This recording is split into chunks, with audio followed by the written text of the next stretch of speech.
I walked into the farmhouse kitchen, the smell of fresh coffee and old wood filling the air. I had just finished my degree in Animal Husbandry, graduating at the top of my class. For 4 years, I had studied every modern technique to make Miller Poultry the best in the state. I wasn't just a student. I was the person who had already saved the farm twice during summer breaks. I expected my father, Silas, to hand me the partnership papers I had earned with my sweat and tears. I saw a thick stack of legal documents on the table and felt a surge of pride. But as I stepped closer, I saw Silas holding a gold-tipped fountain pen. He didn't look at me. Instead, he beckoned my brother, Cody, forward. Cody was leaning against the counter, smirking. He had spent the last 4 years barely finishing high school and racing dirt bikes while I was in the labs.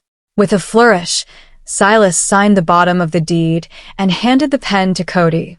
"It's done," Silas announced, his voice booming with a strange pride. "Miller Poultry is yours now, son. Land needs a man's name to thrive, and a daughter is just a guest until she marries." My heart shattered in my chest. I looked at the degree in my hand, which suddenly felt like a useless piece of paper.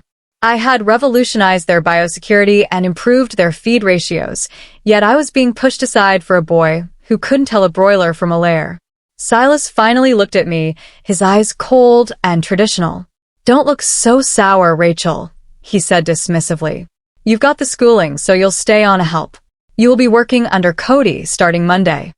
Monday morning came too soon. I arrived at the farm office, hoping Silas had just been having a bad dream, but reality hit me the moment I pulled into the gravel lot. There, parked right in front of the main coupe, was a brand new, charcoal gray heavy-duty truck. It had custom rims and a lift kit that probably cost more than our annual electricity bill. Cody was leaning against the hood, tossing a set of keys in the air. "Like the new ride, sis?" he barked with a laugh. "Dad, let me use the emergency fund."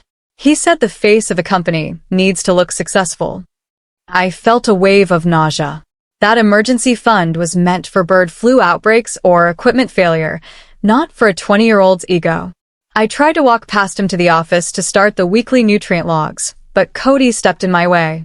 He pointed toward the back of the property, where the old incubators were kept. "Change of plans," he said, his voice dripping with unearned authority. "I'm having a victory party here tonight. I need the place looking sharp. You go scrub the incubators and clear out the cobwebs in the shed. That's an order from the boss." I went to the house to talk to Silas, my boots heavy on the porch. I wanted to ask him how he could let Cody drain the farm's safety net on day one. I sat down at the computer to check the accounts, intending to show him the numbers. But when I typed in my password, a red box flashed on the screen. "Access denied." My breath hitched. I tried again, thinking I'd made a typo, but the result was the same. Silas walked into the room, not even looking up from his newspaper. "I changed the codes, Rachael," he said calmly. I discovered Silas had revoked my access to the farm's main bank account. I spent the rest of the day in the sweltering heat of the incubator shed, scrubbing grime that had been there since the 90s. But as I worked, my mind wasn't on the dirt. It was on the systems I had built. Silas and Cody thought that owning the land meant they owned the brain of the operation. They were wrong. When I was in college, I wrote a custom automation script that managed the climate control, the timed lighting, and the mechanical feeders for all 6 commercial coops. I had paid for the software hosting and the specialized sensors with my own savings from my side jobs. I sat on an upturned bucket and pulled out my laptop, tethering it to my phone's hotspot. I logged into my private developer portal. Because I had created the software as a private project and licensed it back to the farm for a nominal family rate of $1 a year, the legal rights belonged entirely to me. I had never officially transferred the intellectual property to Miller Poultry, LLC. I checked the licensing agreement I had made Silas sign 3 years ago when he was desperate to lower labor costs. He hadn't even read the fine print. The realization hit me with the force of a tidal wave. I wasn't just an employee, I was the provider of the farm's central nervous system. I looked at the lines of code that kept 50,000 birds alive every single day. The license was in my name, not the company's. Without my active login and the proprietary server I maintained, the entire system would revert to manual mode. I checked the heartbeat of the server and saw the countdown. I realized that if I walked away and took my credentials with me, the entire feeding system would lock up in 48 hours. The next morning, the smell of the farm felt different. It felt like a place I no longer belonged to. I watched from the window as Cody tried to explain to a group of his friends how the high-tech feeders worked. He was pointing at things and laughing, having no idea that the balance of nutrients in those feeders was the result of 3 years of my private research. I had developed a specific enzyme-rich feed formula that increased growth rates by 20% while reducing waste. It was the reason Miller Poultry had moved from a struggling local farm to a multi-million-dollar business. Silas walked by, patting Cody on the back. To Silas, the success was just good luck and standard grain. He had no idea that the local mill only mixed that specific blend because I provided them with a proprietary premix I compounded in the lab. He thought any man could walk in and do what I did. He viewed my education as a tool he had purchased, not a skill I possessed. I felt a cold sense of clarity. If they wanted a man's job handled by a man, they could have it. They just wouldn't have my brain. As I was packing a few personal items from the office, my phone buzzed. It was a representative from a massive regional agricultural competitor. They had been watching our yield data for a year, trying to figure out our secret. "We know it's you, Rachael," the voice on the other end said. "We've seen your papers in the husbandry journals. We want that feed formula. We're prepared to offer you a consulting fee that would make your father's head spin." I looked out at the birds, then at my brother's shiny new truck. I didn't make a scene. I didn't scream at Silas or tell Cody what a mistake they were making. That's not my style. Instead, I spent the afternoon quietly cleaning out my desk in the corner of the office. I took my framed degree, my personal ledgers, and my specialized testing kits. Silas walked in and saw me putting my things into a cardboard box. He leaned against the doorframe, crossing his arms over his chest.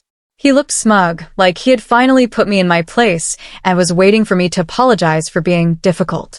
"Heading out for a little cry, are we?" Silas mocked, a small grin on his face. "I figured you wouldn't last a week without me holding your hand.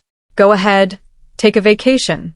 You'll be back when you realize that the real world doesn't hire farm girls for high-paying office jobs. You belong here, helping your brother keep this legacy alive." He actually laughed, a sound that made my skin crawl. He truly believed I had nowhere else to go and no value outside of the labor I provided for free to the family name.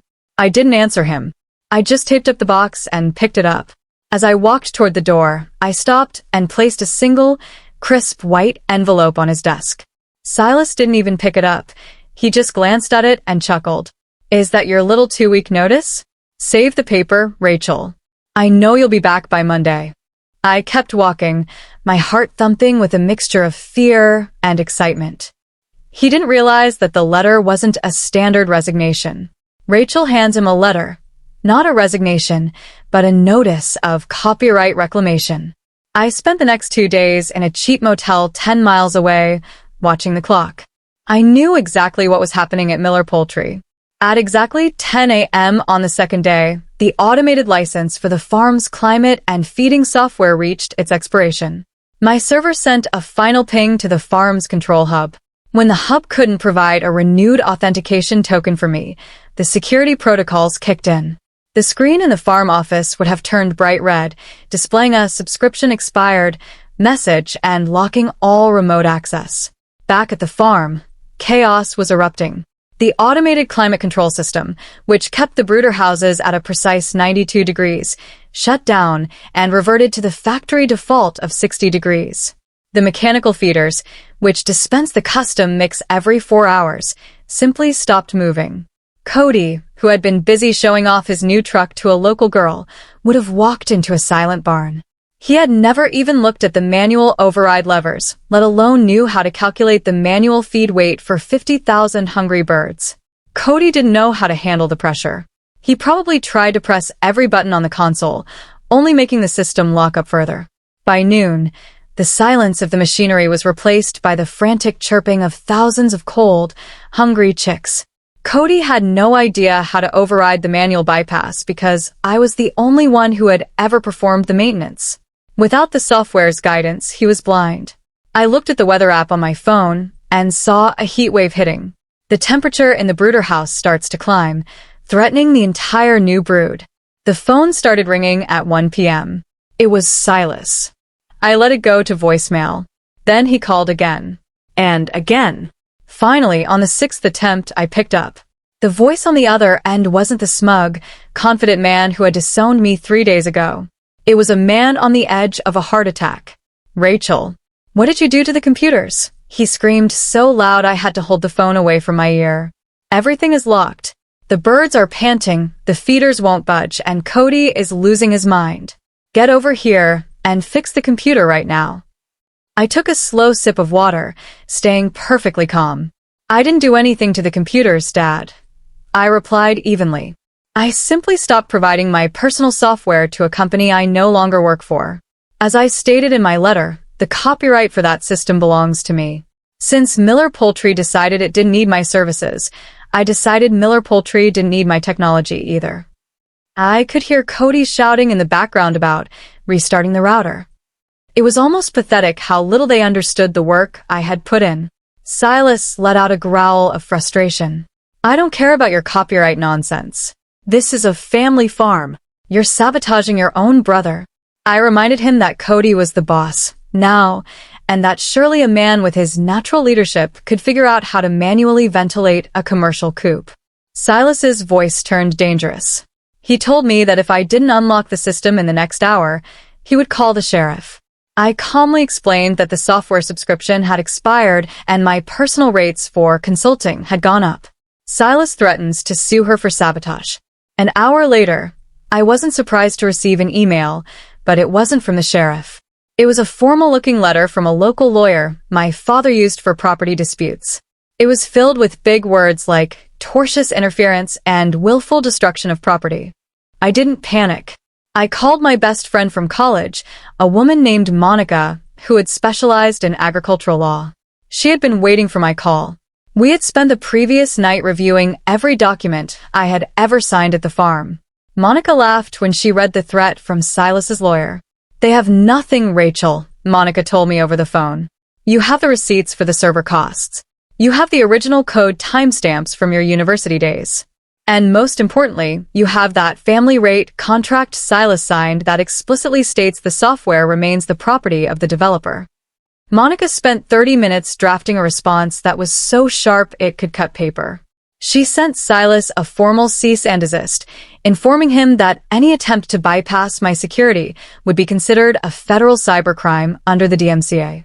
Since I had paid for every cent of the software development out of my own savings and labor, Silas had zero legal claim to the code. While the lawyers were trading emails, Cody was getting desperate at the farm.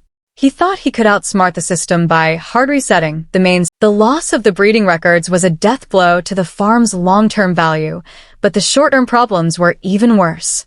By the following morning, the vendor revolt had begun. For years, I had managed the relationships with our suppliers. Our main grain supplier, a man named Mr. Henderson, only gave us a line of credit because I personally oversaw the inventory and ensured his invoices were paid the second the poultry checks cleared. He knew I was the one keeping the books tight. When he heard I was gone and saw Cody's $90,000 truck in the driveway, he got nervous. Mr. Henderson showed up at the farm with a grain truck, but he didn't pull up to the silos. He walked straight into the office where Silas and Cody were arguing. I heard the management changed, Henderson said, his voice gruff. And I see the fancy new wheels outside. If you've got money for chrome, you've got money for grain. From now on, Miller Poultry is on a cash-only basis. I need $20,000 for this load, or I'm driving it back to the mill. Silas looked like he'd been slapped. He turned to Cody, expecting him to handle it. Cody turned bright red. He had spent the entire emergency fund on the truck down payment and a high-end fishing boat he'd seen on Craigslist over the weekend. He had assumed the farm just made money, automatically every month. He didn't realize that the cash flow was a delicate balance I maintained daily. Silas checked the farm's ledger and realized there wasn't even $5,000 in the liquid account. Cody had already spent the liquid cash on his truck and a new boat. While the Miller farm was falling into a black hole of debt, I was already moving forward. I didn't want Silas's land anymore. I wanted my own name on the gate. I found a small, 20-acre farm just 3 miles down the road. It was dilapidated and the barns were falling apart, but the soil was good and the location was perfect. The owner was an elderly woman who was happy to lease it to me for a fraction of its value just to see it used again. I moved in with my laptop, my degree, and a fierce sense of purpose. I didn't try to compete with Silas on volume. Instead, I used my animal husbandry degree to start something new, Rachael's Specialty Organic.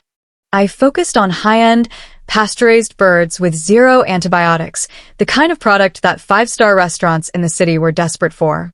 I used my proprietary feed formula, mixing small batches, by hand in the barn. I knew exactly who the high-end buyers were because I had been the one answering their emails at Miller Poultry for years. They liked me and, more importantly, they trusted my expertise. I made 3 phone calls. The first was to the buyer for the largest organic grocery chain in the region. He had always complained that Silas was too old school to move toward organic certification. When he heard I was on my own, he drove out to see my new setup that very afternoon. He saw the precision of my climate logs and the health of my starter flock. He didn't care about the Miller legacy, he cared about quality. By sunset, she signs her first contract with Silas's former biggest buyer. Back at Miller Poultry, Cody was finding out that farming is more than just man's work, it's science. He thought biosecurity protocols like foot baths and suit changes were for wimps and gully nonsense. To prove how tough he was, he invited 5 of his dirt bike friends to take a tour of the commercial coops. They walked through the barns in their muddy boots, laughing and snapping photos for social media. They had just come from a local livestock swap, and they carried a silent, microscopic hitchhiker on their clothes. Poultry mites. Within 4 days, the birds started acting lethargic. Their egg production plummeted, and they began losing feathers and patches. It was a classic infestation, easily preventable but a nightmare to cure once it took hold in a large-scale operation. Cody didn't even notice the signs until the birds were visibly suffering. Instead of calling a vet, he tried to blast the coop with a generic pesticide he found in the back of the shed, not realizing it wasn't safe for use around active feeders. He was making a bad situation catastrophic. When the birds started dying, Silas went into a blind rage. He didn't blame Cody for his lack of protocol, he blamed me. He convinced himself that I must have snuck onto the property in the middle of the night to infect the flock out of spite. He even tried to tell the local feed store manager that I was a saboteur. He was desperate to protect his son's image, so he chose to believe a lie rather than face the truth of Cody's incompetence. Cody blames Rachael, claiming she planted the parasites before she left. I heard about the mite infestation from a local vet who was a friend of mine. She told me the farm was in a downward spiral and that Silas was looking for a loan to cover the losses. Curiosity got the better of me, so I used some of my old professional connections to check the public filings at the county clerk's office. I discovered that Silas hadn't just taken out a small loan to fix the mites. He had signed for a massive succession loan with a predatory interest rate to pay for Cody's new lifestyle and the truck. The loan was staggering, over $1 million. Silas had used the entire farm, the land that had been in our family for 3 generations, as collateral. He had bet the entire legacy on Cody's ability to run a business he knew nothing about. I looked at the amortization schedule and felt a chill. With the grade A rating at risk and the production dropping due to the mites, there was no way the farm could make the monthly payments. Silas was drowning, and he was dragging the family history down with him. I did some quick math on the back of an envelope. Between the grain costs, the loss of the specialty contracts I had taken with me, and the high-interest loan, the farm was hemorrhaging cash. Cody was out there acting like a king, but he was sitting on a throne of debt. I realized the reality of their situation was far worse than anyone in town knew. The loan payments are 3 times what Cody is currently earning.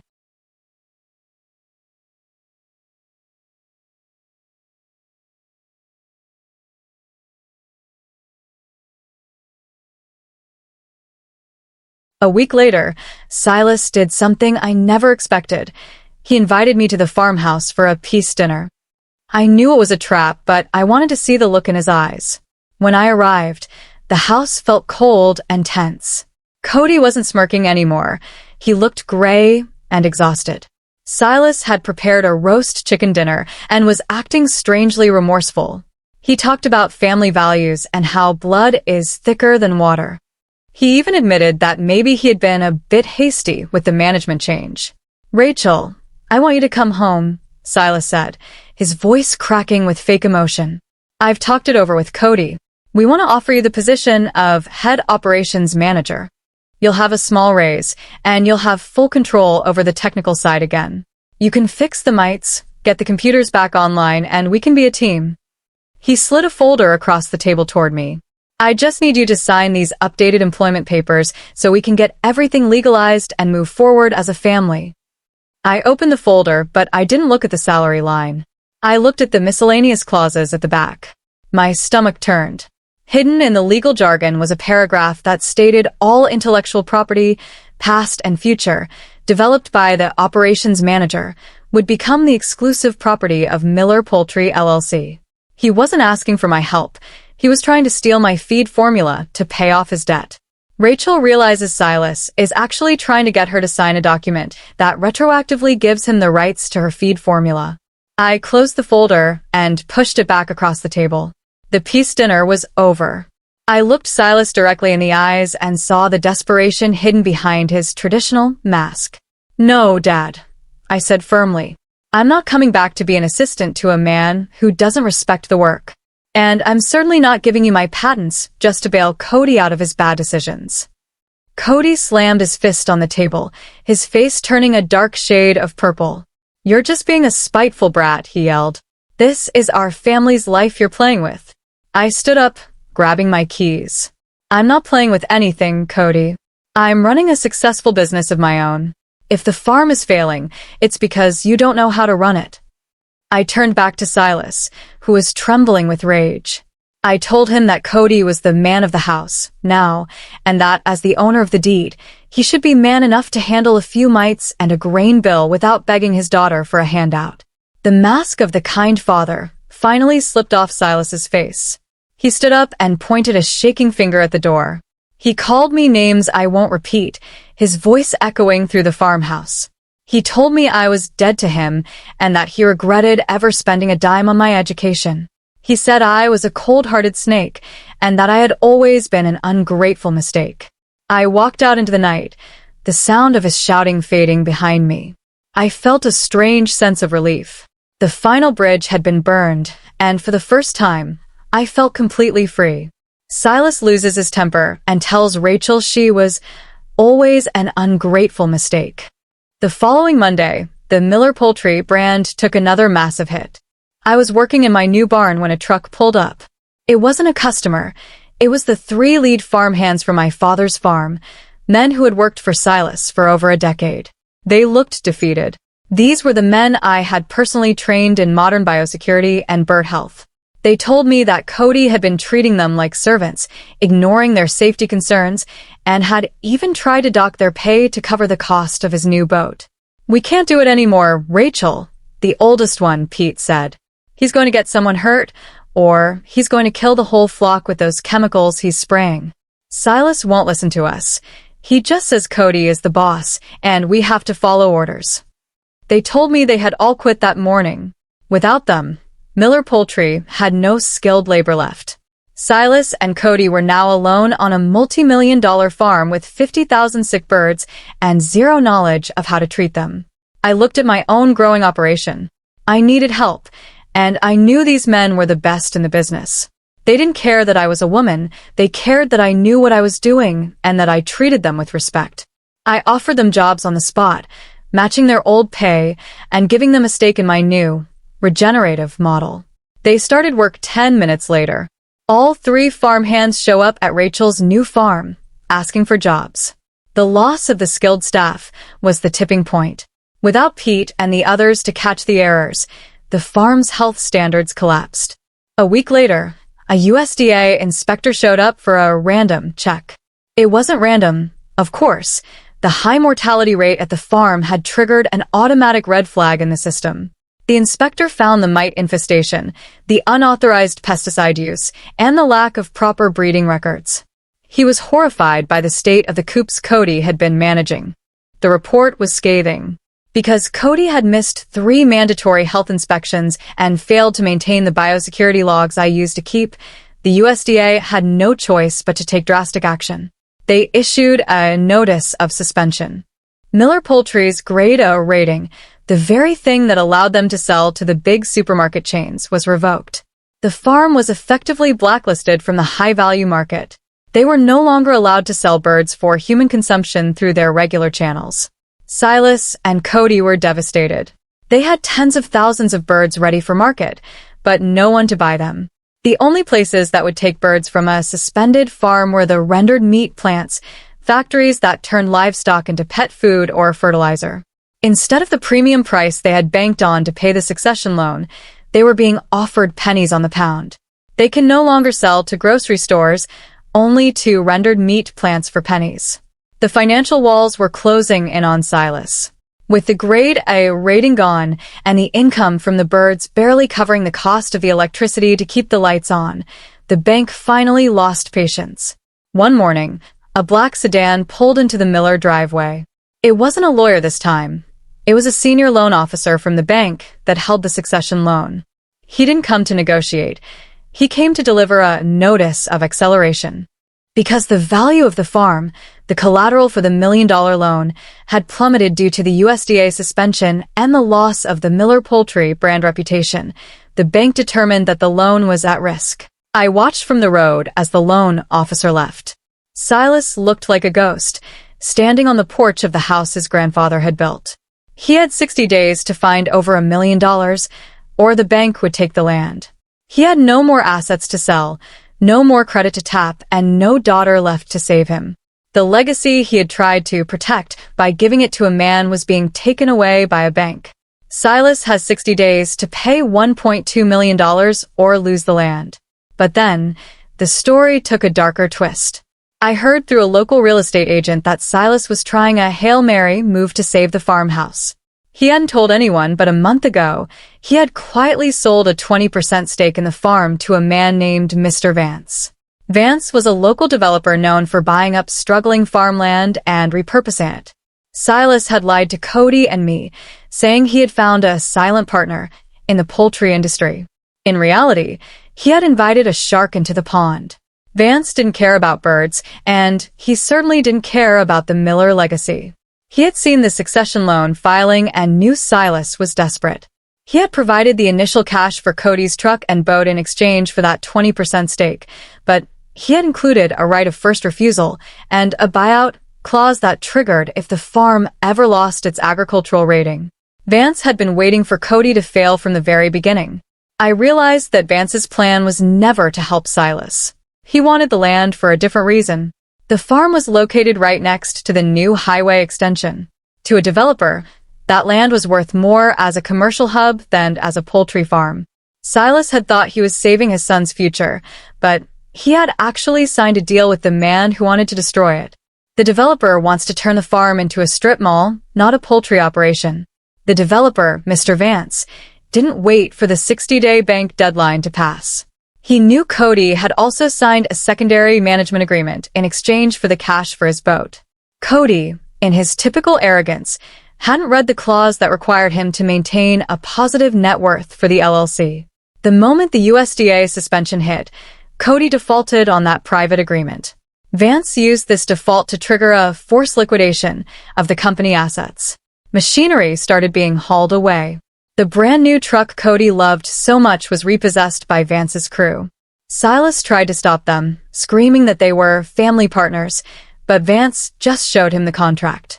I own 20% of the land, Silas, and your son's default gives me control over the liquidation of the equipment to satisfy my investment, Vance said coldly.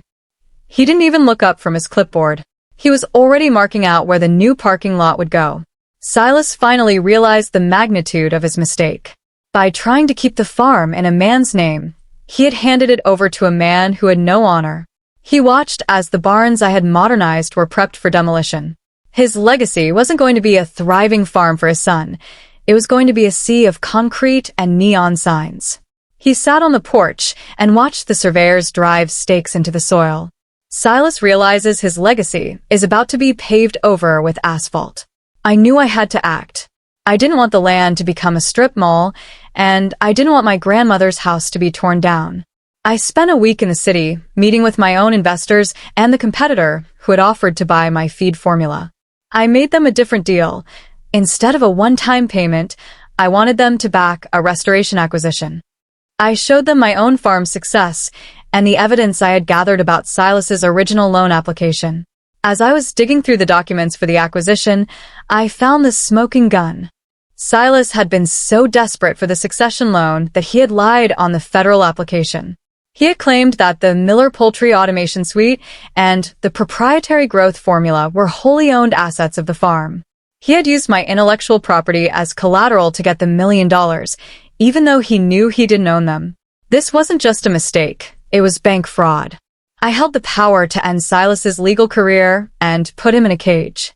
If the bank found out the collateral was fraudulent, the loan would be voided and Silas would face criminal charges. But more importantly, it meant the bank's claim on the land was based on a lie. I had the evidence that could put Silas in prison or cancel the bank's claim on the land. I had to decide if I was going to be the good daughter or the master of revenge. The day of the public auction arrived. It was held at the county courthouse, a cold, gray building. Silas and Cody were there, sitting in the front row. They looked broken. Cody was slumped in his chair, his expensive clothes stained and wrinkled. He was hissed at Silas, blaming him for giving him a broken business and messing up the contracts. The bond between the men of the house had completely dissolved into bitter resentment. Silas just stared straight ahead, his eyes empty. The auctioneer started. The mystery bidder was a woman in a sharp business suit, representing a holding company called Silent Harvest LLC. Mr. Vance tried to outbid her, but she didn't hesitate. Every time he raised the price, she went higher, her voice calm and steady. She had an unlimited line of credit. Finally, Vance threw down his paddle in frustration and stormed out of the room. He knew he'd been beaten by someone with deeper pockets and a better plan. The gavel dropped. Sold to Silent Harvest LLC, the auctioneer shouted. Silas stood up, looking around frantically. Who are they? He asked the clerk. Who bought my farm? The representative from a holding company walked toward him, but she didn't stop to talk. She walked straight to me, handed me the keys and the deed, and whispered, "It's all yours, Rachael." Silas nearly collapsed when he saw me take the paperwork. He thought I had used the family money he'd hidden away, but he was wrong. I hadn't spent a dime of his. I had bought the farm with a massive payout for my new startup success and the licensing deal for my feed formula. I had earned the farm twice, once with my labor and once with my brain. She didn't buy it with Silas's money. She bought it with the profit from her own successful startup and the sale of her feed formula patent. The next morning, I drove onto the Miller property. I didn't pull up in a flashy truck. I arrived in my work boots, ready to get to work. Silas and Cody were standing on the porch, looking like intruders. They didn't know how to treat me now that I was the one holding the deed. Cody tried to muster some of his old bravado. So, what? You're going to let us stay, right? I mean, we're family, Rachael. You need a man to help with the heavy lifting. I didn't even slow down. I walked up the porch steps and looked him in the eye. No, Cody. I don't need your help, and I certainly don't need your arrogance. You're fired. Effective immediately. I turned to Silas, who was trembling. I didn't feel the anger I expected. I just felt a deep, quiet pity. I told him he had 24 hours to pack his personal items and clear out of the farmhouse. The legacy is under new management, I said. Before he could argue, I handed Silas a manila folder. Inside was the evidence of his bank fraud, the lies he told to get the succession loan. He opened it and his face went white. I'm not going to call the police, Dad. I told him, my voice soft but firm. I'm not like you. But you are officially retired from the poultry business. You and Cody can take the trailer in the back and find somewhere else to be traditional. 6 months later, the farm was unrecognizable. The Miller Poultry sign was gone, replaced by a beautiful, hand-carved wooden gate that read, Rachael's Regenerative Acres. The barns were buzzing with the sound of modern machinery, and the birds were the healthiest in the state. Pete and the other farmhands were back, working with a pride they hadn't felt in years. We were the largest organic supplier in the region, and my name was on every package of Grade A poultry in the city. I stood in the center of the main barn, looking at the automation screen. It was running perfectly, managed by a daughter who knew her worth. Silas and Cody were living in a small, cramped trailer 10 miles away. They spent their days sitting on lawn chairs, watching the world go by. Sometimes, I'd see Silas's old car drive past the gate, slowing down just for a second to look at the thriving business he had tried to give away. He had bet everything on the idea that land needed a man's name to thrive. He had been so blinded by his tradition that he hadn't seen the genius standing right in front of him. I took a deep breath of the clean, farm air and smiled. I had saved the family legacy by taking it away from the people who would have destroyed it. My dad thought land needed a man's name to thrive, but he forgot that the harvest only answers to the one who actually knows how to plant the seeds.